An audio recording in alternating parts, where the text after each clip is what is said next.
안녕하세요. 저는 올해로 30대 후반이 된 여자입니다. 연말이 다가오고 있는데 다들 따뜻한 시간 보내고 계신지 모르겠어요. 아직 제가 인생을 오래 살지는 않았지만 사람의 진심이 있는 그런 삶은 정말 행복한 것 같아요. 제 20대와 30대 중반은 그런 삶을 살지 못했었거든요. 아직도 화도 나고 가슴 한편이 시려오는 그 일을 오늘 용기를 내서 꺼내보려고 합니다. 그럼 지금부터 제 이야기를 잘 들어봐 주세요. 제 인생에는 한 남자가 있었습니다. 대학교 1학년 때 알게 된 그 남자와 7년 정도 연애를 했고 결혼까지 하게 되었죠. 제 원래 이상형과는 약간 거리가 멀었지만 그래도 정말 많이 사랑했었어요. 그 남자를 처음 만난 것은 대학교 신입생 환영회에서인데요. 말주변 머리가 별로 없어서 뭐라고 자기소개를 해야 할지 망설이고 있을 때 저를 도와주면서 인연이 시작되었어요. 저보다 2년 선배였고 얼굴도 꽤 잘생겼는데 주변에 친구들도 많더라고요. 저희 과에 여자들이 많이 없어서 저보고 재미있게 자기소개를 하라고 했었죠. 근데 제가 시간을 끌면서 민기적거리고 있으니까 다른 선배들이 벌주를 마셔야 된다고 하면서 분위기를 몰고 가고 있었습니다. 그런데 그때 그 선배가 저를 도와주었어요. 야야, 무슨 벌주야, 벌주는. 신입생 환영이면 환영을 해줘야지. 너 뭐냐? 이런 거 제일 좋아하던 애가 갑자기 왜 그래? 웃기다 정말. 웃기긴. 암튼 자기소개만 얼른 하고 내려와. 이름 뭐라고?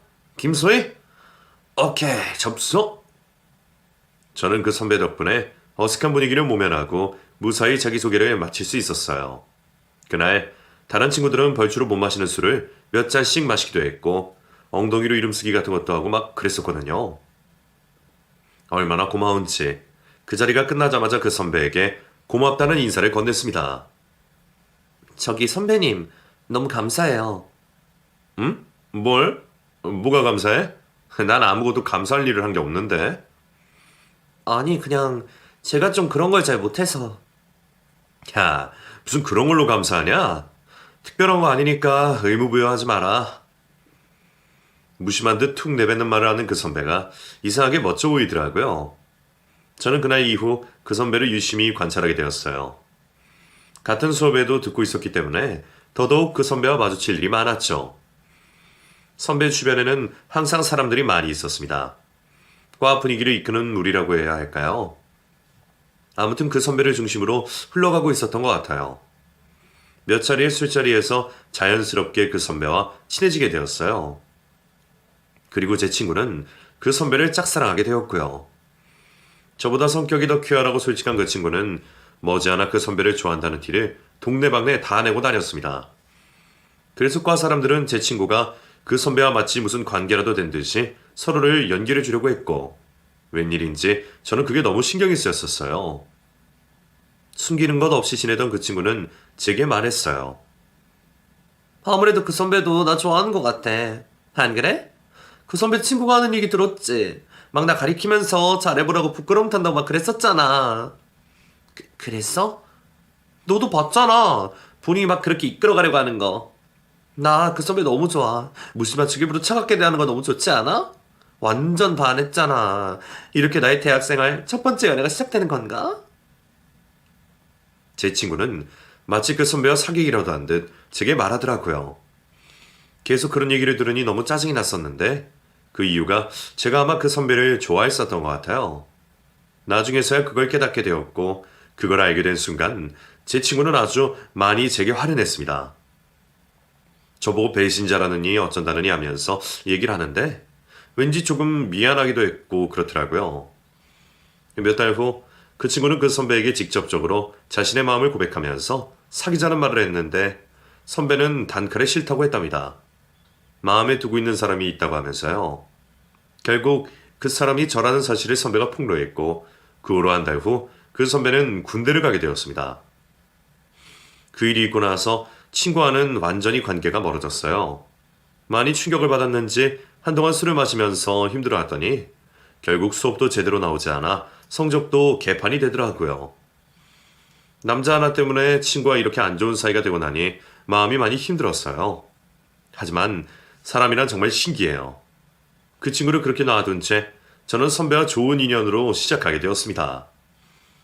선배가 군대 가기 전날 저희는 서로를 향한 뜨거운 마음을 확인했고 그 이후 저는 그 선배의 군대 면회도 자주 갔습니다.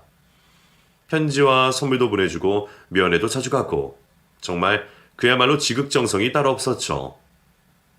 선배는 웃으면서 가끔씩 얘기했어요. 고무신 거꾸로 신으면 내가 가만 안 둔다고 라면서요. 하지만 제 성격상 한 남자한테 빠진 이상 다른 사람을 쳐다보는 건 절대 불가능한 스타일이기 때문에 선배 걱정은 괜한 것이었어요. 학교에는 이미 그 선배와 제가 공식 연인으로 알려져 있더군요. 군대를 간 선배를 기다리는 후배의 여자 고문신이라는 소문이 퍼져서 저의 일거수일투족을 선배 친구들이 확인하고 그랬었죠. 얼마나 웃기던지 제가 가끔씩 다른 남자들과 웃으며 이야기를 했다면 남친 친구들이 와서 일부러 무서운 표정을 짓고 그러더라고요. 그러던 어느 날 저와 동기인 남자애 중에 한 명이 제게 말했어요. 저기 너 혹시 그거 알아? 네 남자친구 그 선배 말이야. 응. 오빠가 왜? 무슨 일인데 그래? 아니 그 선배랑 동기 여자 선배 있잖아. 그 김미정.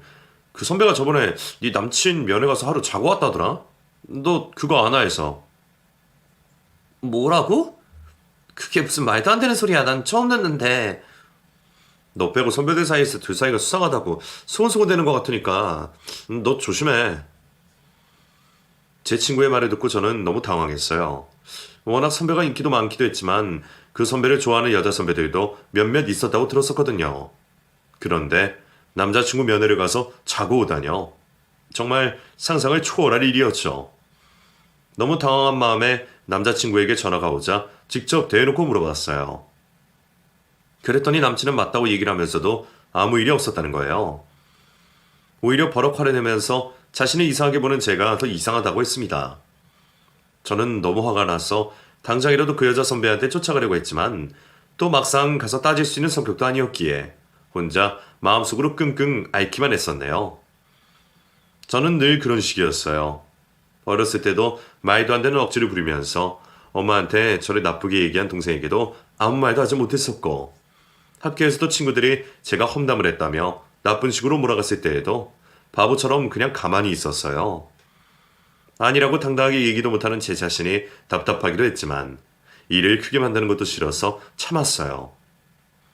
제 성향을 생각해보면 약간 희생을 하는 그런 성향인 것 같아요. 이런 제 성향은 엄마를 많이 닮았습니다. 엄마는 아빠가 무슨 일을 하든지 아주 열심히 하시는 스타일인데 자신이 억울한 일을 당하거나 할 때에는 많이 참기도 하는 분이셨어요. 제가 보기에도 아빠가 잘못한 일이 있어도 크게 부풀리거나 하지 않고 그냥 혼자 술을 드시며 화를 참으셨습니다. 그런 모습을 꽤 자주 봤던 걸로 기억하고 있거든요.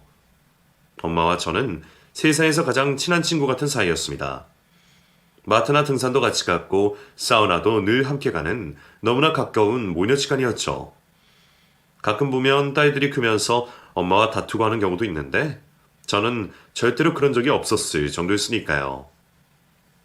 그래서 자연스럽게 제게 일어나는 모든 일은 엄마가 다 알고 계실 정도였고 대학에 들어가 남자친구가 생긴 건 역시 엄마는 알고 계셨습니다. 제 남자친구가 어떤 성향의 사람인지까지 훤하게 알고 계셨던 엄마는 사실 처음에는 조금 걱정을 하셨어요. 주변에 친구들도 많고 노는 것도 좋아한다고 하니 조금 제 남자친구로 맞지 않다고 생각하셨나 봐요. 엄마는 우리 딸이 조금 진중하고 차분한 사람이랑 만났으면 좋겠는데. 엄마, 내 남친 진중한 면도 많아. 엄마가 아직 잘 몰라서 그래. 진중한 사람이 너랑 친구 사이를 그렇게 훅 갈라놓고 바로 군대에 가버리니? 뻔히 어떻게 될 거 알면서 자기 하고 싶은 대로 훅 저질러버린 거잖아. 엄마는 그런 사람보다는 좀 진지하고 생각이 깊은 사람이었으면 어떨까 하는데. 엄마는 남친의 성향이 조금 마음에 들지 않으셨던 것 같아요. 저와 친구 사이를 그런 식으로 한순간에 갈라놓았다고 생각하셨거든요. 저도 솔직히 그런 마음은 있었어요. 그 친구는 몇 안 되는 과 여자아이들 중에 굉장히 친해진 친구였거든요.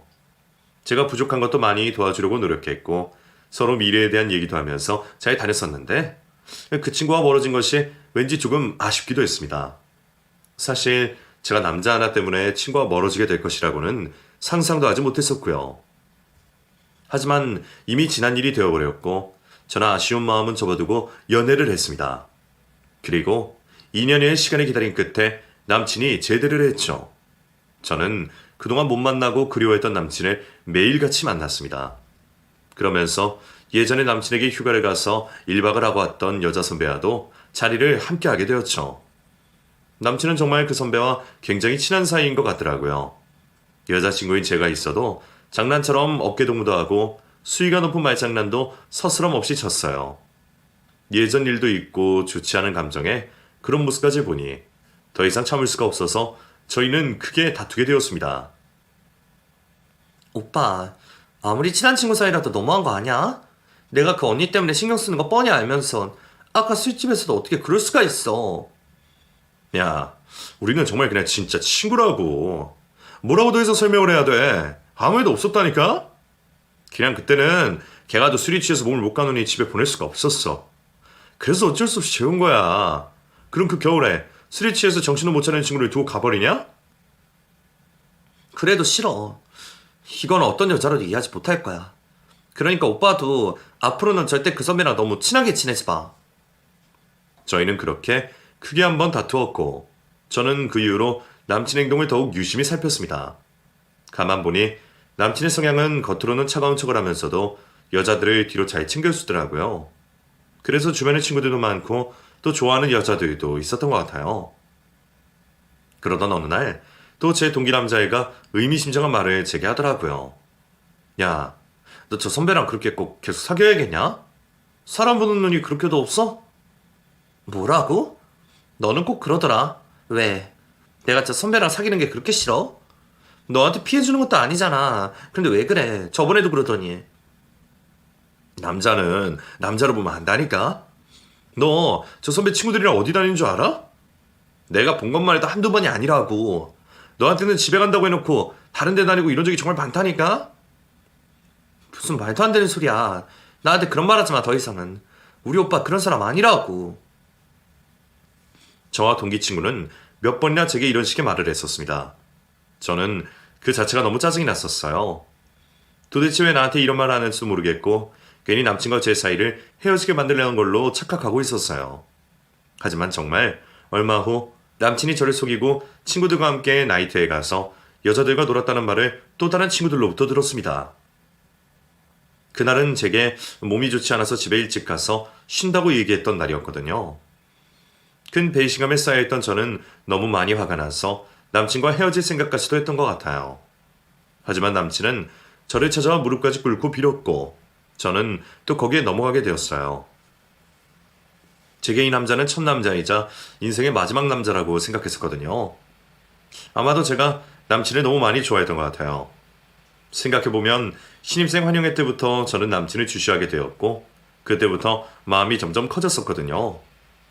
한 사람한테 푹 빠져서 모든 것을 다해주는 제 성격상 저는 절대로 남친과 헤어질 수 없었습니다. 그 후에도 몇 번 이런 일이 있어서 저희는 많이 싸웠지만 항상 똑같은 패턴으로 저는 남친을 용서해 주었습니다. 한편으로는 남친이 이런 제 성향을 이용하는 게 아닐까 하는 생각까지도 들었지만 사랑이라는 것이 참 끊기가 힘들더라고요. 대학 졸업 후 저는 회사에 취직했고 남친은 임용고시를 본다며 교육대학원에 진학했어요. 대학원 학비가 워낙 비싸기 때문에 매일 알바를 하며 힘들게 학교를 다니는 남친을 보니 조금 마음이 신경 쓰이더라고요. 어떻게든 도움을 주고 싶은 마음에 식비라도 아껴야 할 것 같아서 저는 매일 새벽에 일어나 도시락을 싸서 남친에게 건네주었습니다. 다행히 제 회사와 남친의 대학원이 멀지 않은 곳에 있어서 제가 퇴근을 하면서 가져다 주는 것이 일상이 되었죠. 처음에는 도시락 하나에도 엄청 고마워하던 남친은 점점 시간이 지나자 제게 더 많은 것을 요구했습니다. 저기 혹시 이번 달에 나 돈 좀 빌려줄 수 있을까? 카드값이 좀 많이 나왔네. 어? 카드값? 오빠가 카드값이 많이 나올 일이 뭐가 있어, 학생이. 아니 뭐 친구 생일도 있고 그래서 좀 썼더니 50만 원만 빌려주라. 내가 꼭 갚을게. 이자까지 쳐서. 남친의 말에 저는 또 어쩔 수 없이 돈까지 빌려주곤 했습니다. 아무 비밀이 없던 엄마와 저 사이에서 남친으로 인해 자꾸만 비밀을 만들어가는 것 같아 왠지 저는 마음이 좋지 않더라고요. 가끔씩 엄마도 남친에 대해 물으시긴 했지만 저는 이런 속내까지 다 말씀드릴 수는 없었습니다. 그 후로도 저는 남친의 주머니 사정이 걱정되어 수시로 몇만 원씩 용돈을 주었고 데이트 비용도 전부 제가 계산을 했어요. 남친은 그게 당연한 듯 부모에게 용돈 타가듯이 제게 손을 내밀었는데 그렇다 보니 제 주머니 사정까지 안 좋아지게 되었던 것 같아요. 그러던 어느 날 남친은 결혼에 대한 이야기를 꺼내더군요. 자신의 엄마가 빨리 결혼을 하라고 하신다면서요. 하지만 남친은 그 당시 가진 것도 없었고 직장도 없는 상태였기 때문에 저는 망설였어요. 제 표정을 보던 남친은 제게 말하더군요. 왜? 싫어? 나랑 결혼하는 거 싫어? 언제는 나랑 평생 같이 살겠다면서. 아니 그게 아니라 오빠 지금 시험도 아직이고 또 직장도 그런데. 너 사람을 이런 식으로 평가하는 거냐? 나 지금 돈 없고 직장 없다고 무시하는 거야? 임용고시만 붙으면 금방 선생님 되는 건데 그거 지금 못 참냐? 그동안만 네가 고생 좀 해주면 되지. 남친의 말을 들어보니 제가 또 너무 물질만을 생각하는 것 같기도 해서 마음을 돌리기로 결정했어요. 제 인생에 어차피 남친이 마지막이라고 생각했기 때문에 언젠가는 할 결혼이라는 생각도 했습니다. 결국 남친 어머니께 인사를 드리러 가게 되었어요. 남친 어머니는 일찍이 저와의 관계를 알고 계셨기 때문에 제가 낯이 익는다고 하셨어요.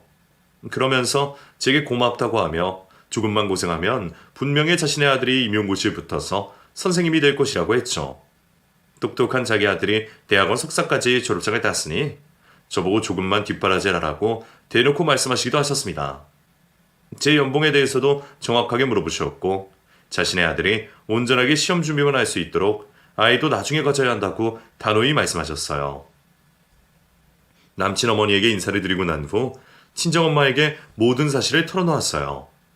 친정엄마는 제 말을 들으신 후 평소답지 않게 불같이 화를 내시면서 제게 말씀하셨어요. 아니 지금 직장도 마련되지 않았는데 결혼부터 하고 나한테 돈을 벌라고? 나는 그게 무슨 심보인지 모르겠다. 엄마가 옛날 사람이라서 그런 건가?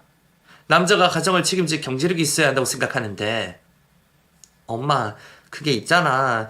우리가 워낙 오래 사귀기도 했고 연애하고 그러는 것보다 안정적으로 결혼해서 시험 준비하면 더 잘 될 수도 있고 그렇잖아. 만약 시험 안 되면 직장에 취직해도 되는 거고. 엄마 허락해줘. 어쩔 수 없이 엄마는 울며 겨자 먹기로 제 결혼을 허락해 주셨어요. 뭐 하나 번듯하게 준비된 것 없는 작은 결혼식이었지만 그래도 저는 앞으로 행복한 날만 있을 줄 알았죠. 워낙에 오래 사귀어왔기 때문에 남친에 대해서 모든 것을 잘 알고 있다고 생각하기도 했고요. 하지만 결혼 이후 남편과 사는 생활은 점점 지쳐만 갔습니다. 신혼 초부터 남편은 시험 준비를 한다고 거짓말을 하고 나서 친구들과 함께 나이트클럽에 가서 노는 것을 저한테 들켰거든요. 이걸 말해준 사람이 제 대학 동기 남자였는데요. 그 친구는 대학교 다닐 때부터 종종 남편에 대한 것을 이야기하며 헤어지라고 했던 친구였어요. 자신이 생일 파티를 하러 간 나이트클럽에서 제 남편을 보았다고 하면서 지금 이럴 시기가 아닌 것 같아 말해준다고 했습니다. 저는 또 이런 문제로 화가 난 것이 정말 싫었어요. 연애를 할 때부터 이런 문제로 몇 번이나 싸운 적이 있었잖아요. 그런데 결혼하자마자 그것도 신혼 초에 이러다니 이게 말이 되는 건가요? 더군다나 저는 생활비를 벌려고 뼈 빠지게 일을 하고 야근을 해서 수당까지 챙기고 있는데 말이죠. 기가 막힌 남편의 모습에 실망감을 감추지 못하고 그날 또 남편과 대판 싸움을 하게 되었습니다. 여보, 당신 정말 구제불능이구나. 시험이 얼마나 남았다고 또 나이트를 가서 놀아. 어떻게 그럴 수가 있어? 뭐? 너 이거 누구한테 들은 거야? 나 미행이라도 한 거냐? 아니 지금 그게 중요해? 그래 종민이가 얘기해줬다. 박종민이 당신 봤대. 나이트클럽에서 여자들이랑 같이 신나게 노는 거. 아, 그 자식 정말. 야, 그 자식은 대학교 다닐 때부터 그러더니 아직도 그러냐? 나쁜 놈. 그럼 너 좋아하는 거 아니냐? 아직도 시시콜콜 그런 걸 얘기하고 그런 거 보면 분명 둘이 뭔가가 있어. 남편은 오히려 제 대학 동기와 제 사이를 의심하며 당당한 태도를 취하더군요. 얼마나 어이가 없던지. 이런 사람인 줄 알았다면 결혼을 하지 말 걸 그랬나 봅니다. 시간이 지나고도 제 화는 풀리지 않았어요. 남편도 그 이후로 미안하다는 사과도 없이 지냈고 저희는 약 3주간 서로 같은 집에 살면서도 모르는 척 말도 안 하고 지내게 되었죠. 남편은 그 기간 동안 혼자 밖에서 밥을 먹고 오고 술에 취해서 들어오기도 했습니다. 저는 그래도 남편이 시험에만 집중할 수 있도록 최대한 배려해 주었어요. 얼마 남지 않은 시험을 꼭 붙어야 직장을 얻을 수 있을 테니까요. 풀리지 않는 화를 꾹 억누르며 먼저 손을 내밀었고 남편은 기다렸다는 듯 제게 밥을 차려달라며 어린아이처럼 굴었습니다. 그리고 얼마 후 임용고시가 치러졌고 남편은 불합격을 했어요. 내년에도 또 불합격을 했고 4년 동안 계속된 시험에서 저와 남편 모두가 점점 지쳐가고 있었습니다. 매일 이른 새벽에 일어나 하루 종일 공부할 남편을 위해 밥을 하고 도시락까지 싸주었는데 이런 결과가 오니 앞이 캄캄하더라고요. 남편은 결국 시험을 도저히 보지 못하겠다며 스스로 포기하게 되었고 새로운 직장을 찾는다고 하더군요. 그런데 사람이 취업 시기를 놓치게 되니까 받아주는 회사가 정말 많이 없더라고요. 몇 군데의 원서를 써내고 친구들을 통해 면접도 봤지만 결국 남편이 원하는 회사는 아무 데도 없었습니다. 자책하던 남편은 매일을 술로 보냈고 가정의 경제는 관심도 없었죠. 일은 안 하고 하루 종일 빈둥대는 남편에게 짜증을 내던 그때 제 뱃속에 아이가 찾아왔습니다. 속이 더부룩하고 감기 기운이 있는 것 같다 했더니 그게 바로 임신 증상이었던 거예요. 임신 초기에 입덧도 심한데 회사를 다니려니 아주 죽겠더라고요. 그렇다고 아무 벌이도 없는데 당장 회사를 쉴 수도 없는 노릇이었고요. 이럴 때 남편이 번듯한 직장을 갖고 있었다면 얼마나 좋을까 하는 생각도 했던 것 같아요. 친정엄마 역시 제가 고생하는 모습을 보기 안쓰러워하셨고요. 하지만 시모의 생각은 달랐어요. 오로지 자신의 아들밖에는 보이지 않는 분이셨죠. 맨날 자신의 잘난 아들 생각뿐이었고 오히려 저를 많이 무시하셨습니다. 넌 어떻게 된 애가 생각도 없는 거니? 지금 우리 아들 힘들어하고 있는 판국에 임신이라니. 어떻게 한 푼이라도 더 벌어서 우리 아들 시험 더 보게 하지는 못할 망정. 네? 어머님, 이미 4년이나 시험을 봤는데 어떻게 더 준비해요? 저도 할 만큼 했다고요. 지난 기간 동안 생활비 벌어서 이 가정 이끈 사람 저잖아요. 뭐야? 그래서 지금 뉴스했더니? 따지고 들면 너 같은 애보다 그 미정이라는 애가 훨씬 낫지 뭘 그러냐. 걔는 벌써 대학원 졸업하고 선생님 됐다고 하던데 꼴랑 대학교만 졸업해서 작은 회사 하나 다니는 주제에 우리 아들이 무시하고 유세를 떨어? 시모는 남편과 대학 동기인 그 여자 선배 이야기를 하시며 제게 막말하시더군요. 안 그래도 예전부터 저는 미정이란 여자 선배가 마음에 들지 않았었는데 시모까지 그런 말을 하니까 화가 막 거꾸로 솟는 것 같더라고요. 입덧 때문에 고생하며 회사 다녀서 자기 아들까지 벌어먹여 살리고 있는 며느리한테 시모는 정말 못할 말을 많이 하셨습니다. 그 때문이지 남편은 제게 고마워하는 마음을 갖지 않는 것 같았어요. 어느 순간부터 너무나도 당연한 일이 되었고 자신이 돈을 조금 버는 일은 엄청나게 큰 일이 되어 있었죠. 결국 보다 못한 친정엄마가 제 남편을 찾아갔고 남편은 집 근처 편의점에서 알바를 시작하게 되었습니다. 아이가 태어나고부터 친정엄마는 모든 것에서 조심하라고 말씀하셨어요. 행동 하나하나가 아이가 다 보고 배울 수 있다고 하면서요. 그리고 아이까지 낳은 이상 남편에게 함부로 하지도 말고 아이의 미래를 위해 웬만하면 다 참고 살라고 하셨죠. 저도 그런 마음을 갖고 되도록이며 화도 내지 않으려고 했고 남편에 대해서 좋게 생각하려고 했습니다. 남편은 아이가 태어났음에도 자신이 항상 더 중요했고 자신의 즐거움이 우선이 되었었어요. 편의점 일이 끝나고 나면 꼭 술을 마셨고 직장에 다니는 친구들과 함께 나이트도 다니고 여행도 다녔어요. 타들어가는 제 속보다 그래도 아이가 더 중요했기에 죄대한 남편에게 좋게 말하면서 지냈습니다. 하지만 남편은 제가 생각한 것처럼 그렇게 변화하지 않았어요. 아이가 유치원을 다니던 어느 날 제가 그만 교통사고를 당했고 그 일을 통해 남편의 본 모습을 알게 되었죠. 그날은 남편이 밖에서 새벽까지 술을 마시고 있었는데 만취가 되어 제게 전화를 했더라고요. 야, 나 여기 어딘지 모르겠다. 얼른 나 찾으러 와. 네 남편 얼어 뒤지시겠으니까. 어딘데? 어딘지 알아야 데리러 갈 거 아냐. 보이는 거 말해봐. 앞에 뭐 있어? 아니면 지나가는 사람한테 물어서 알려줘봐. 지금 영하 10도가 넘는데 밖에서 왜 그러고 있는 거야? 몰라. 대충 여기 약국 있고 모텔도 하나 보이고. 아씨, 뭐야. 여기 도대체 어디야? 결국 저는 남편이 이야기인 것을 듣고 인터넷 지도까지 검색해서 찾아가게 되었어요. 평소에 거의 운전을 하지 않아 장롱면허였음에도 그날은 너무 추운 날씨였기 때문에 남편을 데리러 갈 수밖에 없었습니다. 새벽 시간에 너무 어둡고 해서 제대로 길을 찾는지도 모르고 막 달리고 있던 중 저는 그만 크게 교통사고가 나고 말았어요. 차선도 잘 보이지 않던 그날 누군가 제 차를 아주 심하게 들이받았던 거예요. 나중에 알고 보니 제 차를 박은 사람은 음주운전을 한 사람이었고 그 자리에서 뺑소니까지 쳤다고 하더군요. 저는 그 자리에서 정신을 잃었습니다. 그리고 한참 후에도 정신을 차리지 못했어요.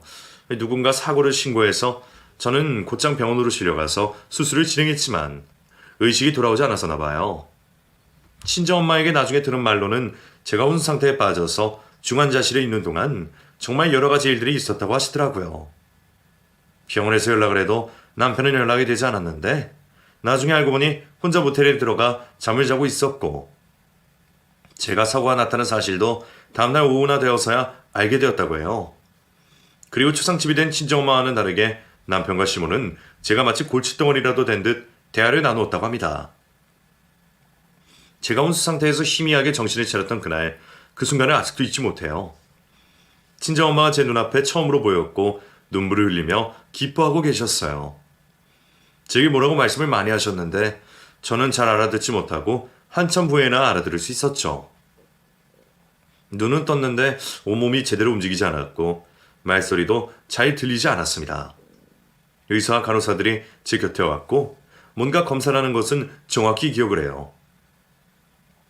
몇 시간이 지나고 나니 서서히 제 몸이 자연스러워지기 시작했고 그때 친정엄마는 제게 녹음기를 가져오셨어요. 우리 딸, 엄마는 정말 우리 딸이 행복하길 바래. 근데 그러려면 이걸 꼭 들어야 할 것 같다. 엄마가 바보 같았어. 그냥 참는 것이 행복한 게 아닌데 말이야. 아휴. 엄마, 울지 마. 우리 딸, 마음의 준비 단단히 알고 들어봐. 이놈들이 무슨 말에 짓거리는지. 친정엄마는 녹음기의 버튼을 누르셨고 그 속에서 시모와 남편이 하는 이야기가 들렸습니다. 시모는 혀를 쯧쯧 하시면서 앞으로도 계속해서 시험을 봐야 하는데 돈은 누가 보냐는 식의 말씀을 하시며 결혼하고 되는 일이 없다고 하셨죠. 그러자 그 다음부터 나오는 이야기는 정말 제정신으로는 들어주기 힘든 말이 이어졌습니다. 아이씨, 그러게 말이야. 차라리 빨리 뒤지려면 빨리 뒤져야지. 이게 뭐야. 이 병수발을 다 누가 해? 똥기저귀 갈아야 되는 거 아니냐고. 짜증나. 미쳤니? 지 엄마가 있는데 왜 그걸 네가 해? 병수발 같은 소리 하지도 마라 얘. 역겹다 역겨워. 조금 더 기다려보고 이혼 바로 해버려. 보험 들어놓은 거 잘 확인해보고 받을 거 다 받고. 미정이는 아직 결혼 안 했다고 했지? 저번에 만났다며 여전해? 여전히 너랑 둘이 잘 맞아? 그럼 엄마. 미중이야 뭐 언제든 내가 외롭다고 보고 싶다고 하면 만나주는 애니까. 얘 안 깨어나면 바로 재혼 준비해야죠. 딱 한 달 정도만 기다려볼까봐. 그래. 혹시 모르니 보험 들어오는 거 싹 정리해서 확인해보고. 알았지? 시모와 남편은 혼수 상태로 침대에 누워있는 저를 두고 이런 말들을 하고 있었어요. 얼마나 기가 막히고 황당하던지 속에서 천불이 막 끓어올라서 심장이 터져버릴 것 같더라고요. 저는 그 자리에서 일어났어요. 완벽하진 않았지만 그래도 제 몸을 온전히 지탱할 수는 있었거든요. 씩씩대며 자리에 일어나니 친정엄마가 저를 부축하며 말씀하셨죠. 내가 얼마나 소중하게 키운 내 딸인데 감히 그것들이 내 딸을 이렇게 취급해? 엄마가 있을게. 엄마가 더 용서 못해. 그것들 내가 가만히 안 둘 거야. 아주 쓰레기 같은 것들. 엄마, 나 더 이상 안 참아도 되는 거 어째? 그런 거 어째? 우리 서연이 내 딸 괜찮겠지? 그럼 그런 쓰레기하고 같이 사느니 차라리 없는 게 나아. 우리 서연이 너 닮아서 속도 깊고 의젓한 애야. 엄마 마음 충분히 다 이해해 줄래라고. 그러니까 우리 딸은 다른 생각하지 말고 오로지 그놈 헤어질 생각만 해. 엄마가 도와줄게.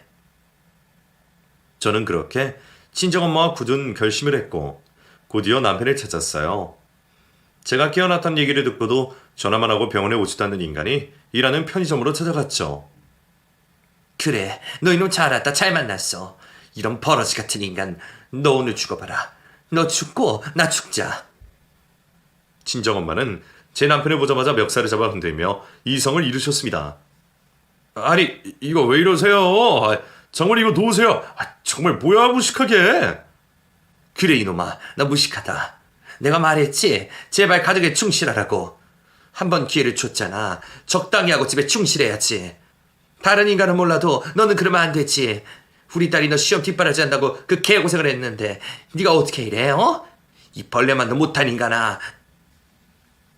남편은 친정엄마의 손에 확 부딪히면서 인상을 쓰더라고요. 그러면서 제발 이성적으로 배운 사람답게 행동을 하라는 말까지도 서슴지 않았습니다. 얼마나 어이가 없고 황당하던지 저는 그대로 몸을 날려 남편의 멱살을 잡았어요. 네가 이러고도 사람이야? 네가 이러고도 인간이야? 뭐가 어쩌고 저째? 너 녹은 게 다 들어있어. 증거들. 그년이랑 아직도 만나서 바람도 피우냐? 너 군대 갔을 때 같이 잤던 년? 너 같은 인간은 내가 아주 요절을 내버릴 거야. 아이씨, 이것들이 모녀상으로 뭐하는 짓이야. 여기도 입터라고, 안 보여? 명예훼손으로 신고한다. 그리고 동공기는 또 뭔 소리야? 몰래 그런 짓까지 했냐? 나 정말 황당했어. 그래, 명예훼손이고 나발이고 신고해라. 나도 같이 신고할 거니까. 너 내가 대학 동기들한테 다 퍼뜨릴 거야. 나쁜 놈아. 내가 대학교 때부터 너한테 어떻게 해줬는데. 야, 웃기고 자빠졌네. 네가 좋아서 한 거잖아. 도시락 사주고 용돈도 주고 한 거. 그거 다 네가 나 좋아서 준 거 아니야? 지가 좋아서 해놓고 이제 와서 왜 난리야? 남편의 뻔뻔한 말에 어이가 없고 정말 기가 막혔어요. 그러면서 오히려 제가 대학 동기인 친구와 불륜 관계가 아니었냐면서 따져 묻더라고요. 저는 그 자리에서 당장 제 친구에게 전화를 걸어 전혀 사실이 아니라는 것을 확인시켜 주었고, 오히려 그동안 남편이 나이트클럽에서 부킹을 한 여자들과 어우러져 놓고 모텔까지 갔다는 것을 듣게 되었어요. 남편은 말도 안 되는 모함이고 거짓말이라면서 저와 친정엄마, 그리고 전화기 너머 속 제 대학 동기 친구에게까지 쌍욕을 했고, 결국 편의점에 계신 사장님이 나서서 정리를 해주시기에 이르렀습니다. 모든 내용을 듣고 있던 편의점 사장님마저 남편을 향해 너무하다고 이야기를 하시면서 내일부터 나오지 말라고 짜르더군요. 얼마나 쓰레기 같았으면 생판 모르는 남이 그렇게까지 했을까요? 정말 부끄러웠습니다. 이런 남자와 그렇게 긴 시간을 함께 했다는 것이 너무나도 치욕적이었어요. 제가 아직 몸도 좋지 않은 상태였는데 너무 무리를 해서인지 머리가 핑 돌면서 그 자리에서 쓰러졌고, 잠시 뒤 깨어보니 병원 침대에 누워 있었어요. 깨자마자 저는 눈물이 너무 많이 났어요. 좀 전에 일어났던 그 일이 마치 다 꿈이었으면 좋겠다 싶더라고요. 잠시 뒤 남편에게 모든 이야기를 들은 시모가 병원에 찾아왔습니다. 아이고 무식한 옆에네가 정말. 당신이 뭔데 우리 아들 일하는데 찾아가서 그렇게 개망신을 줘? 똑똑한 우리 아들 사이대접도 제대로 안 해준 옆에네가? 뭐? 여기가 어디라고 기와서 그런 개 잡소리를 하는 거야. 너네 둘 내가 가만 안 둬. 여기 니네가 병실에서 짓거린 얘기들 다 녹음해 두었으니까 그런 줄이나 알아라. 보험금, 병수발, 이런 쓰레기 같은 것들. 지 아들 바람 피우는 거 아주 잘했다고 칭찬이나 해주는 년이 무슨 자식을 키운다고. 어머 세상에나. 이 옆에는 말하는 것 좀 보게나. 세상 무섭다 무서워. 별꼴이야 정말. 농기를 왜 설치해? 너네 스토커냐? 병 있어? 하도 사람 같지 않은 짓을 하고 다니니까 내가 그러지. 사람 같았으면 그러냐? 내가 네 아들 바람 피우는 거 알고도 눈 감아준 사람이야. 가정 지키라고. 자식 낳고 사는데 혹시나 나 때문에 방해될까봐. 근데 이건 무슨 엄마란 년이? 친정엄마와 시모는 그 자리에서 서로의 머리채까지 붙들고 싸움이 벌어졌습니다. 저는 말릴 힘도 없었고 정신적인 여유도 없었어요. 병원 관계자분들이 두 사람을 말리느라 꽤 고생을 한 것 같아요. 저는 일단 심신의 안정을 취했고, 그날 저녁 병원으로 제 대학 동기가 찾아왔습니다. 이런저런 사정을 들은 후 친한 변호사를 소개시켜 주었고, 저는 바로 상담을 통해 이혼 소송을 진행했어요. 결혼 기간 동안 수입도 거의 없었는데다가 바람까지 피우고 혼수 상태에 빠진 부인을 두고 그런 말까지 했으니 당연히 제게 유리한 상황이 되었습니다. 게다가 남편의 대학 동기이자 제게도 선배인 그 여자에게도 상간녀 소송을 해서 위자료를 받을 수 있었어요. 그리고 이 소식은 대학 동기들 사이에 모두 소문이 나게 되었습니다. 남편은 그야말로 공공의 적이 되었고 남편과 대학교에 다닐 때부터 계속해서 저 모르게 관계를 지속해왔던 그 여자 선배도 욕을 바가지로 먹었죠. 이런 짓을 하고 다니는 사람이 임용고시를 합격해서 선생님이 되었다면 정말 가관도 아니었겠어요. 요즘은 학교 빈 교실에서도 불륜을 저지른 교사들이 있다고 기사에 뜨던데 아마 남편이 그보다 먼저 했을 수도 있었겠네요. 이혼 소송 중에 저는 짐을 싸서 아이를 데리고 친정에 왔습니다. 더 이상 단 한순간도 그 인간의 얼굴을 보기도 싫었으니까요. 아이에 대한 애정도 별로 없던 남편은 제가 아이를 데려가든 말든 신경도 안 쓰고 저보고 오히려 생활비를 내놓으라고 큰소리쳤어요. 야, 너 때문에 나 직장에서 잘린 거니까 생활비 꼬박꼬박 입금해라, 알았냐? 뭐 또 이런 거지 같은 소리를 해? 당신 미쳤어? 이제는 뭐 남편한테 그지라고 하고 아주 난리도 아니구만. 너 때문에 내가 일 못하는데 그럼 네가 나한테 돈을 줘야지 누가 주냐? 잔말 말고 돈이나 입금해. 참나, 쓸데없는 소리 시끄리지 말고 너 위자료랑 앞으로 애 양육비 줄 생각하면서 어디 공사판 노가다라도 뛰어, 알겠냐? 너 같은 인간하고 바람핀 그년도 정말 대단하다, 대단해. 저는 그지 같은 그 집에서 결국 나오게 되었는데 기분은 오히려 상쾌했습니다. 이제 더 이상 그 사람으로 인해서 울지도 않을 것이라 그 집에 나오면서 다짐을 했고요. 눈물 한 방울도 아깝지 않은 사람이니까요. 그 후로도 전화와 문자로 제게 욕설을 퍼붓던 시몬은 결국 증거 제출하게 되어 벌금형에 처해지게 되었습니다. 곧 죽어도 자기 아들이 치고라던 사람이니 앞으로 아들 데리고 행복하게 잘 살겠죠 뭐. 결국 저는 혼자가 되었습니다. 대학교 신입생 때부터 연애해서 결혼한 제 인생의 유일한 남자와 완벽하게 분리가 되었어요. 그동안 연애를 하면서부터 계속 참고만 있던 것이 지금 와서 생각해보니 억울하긴 하네요. 차라리 그때 빨리 그 사람의 성향을 파악하고 헤어졌으면 좋았을 것을. 혼자가 된 저는 친정의 도움을 받으며 잘 살고 있어요. 회사에서 복직해서 사는 것보다 제가 하고 싶은 일을 하면서 살라는 엄마의 말씀에 저는 회사를 퇴사하고 애견 미용사 자격증을 취득했어요. 몇 년 후 근사한 샵을 차려서 아이에게 멋진 엄마의 모습을 보여주고 싶거든요. 다행히도 아이는 아빠 없이도 잘 커주고 있습니다. 애초에 아빠가 별로 많은 애정을 주지 않아서인지 많이 찾지도 않네요. 그런 딸을 보며 하루하루를 행복하게 살아가고 있어요. 앞으로도 저희 3대 모녀에게 행복한 날만 있기를 간절히 바라보며 이 글을 마치겠습니다. 끝까지 사연 전체에 붙여주신 분들 감사드려요.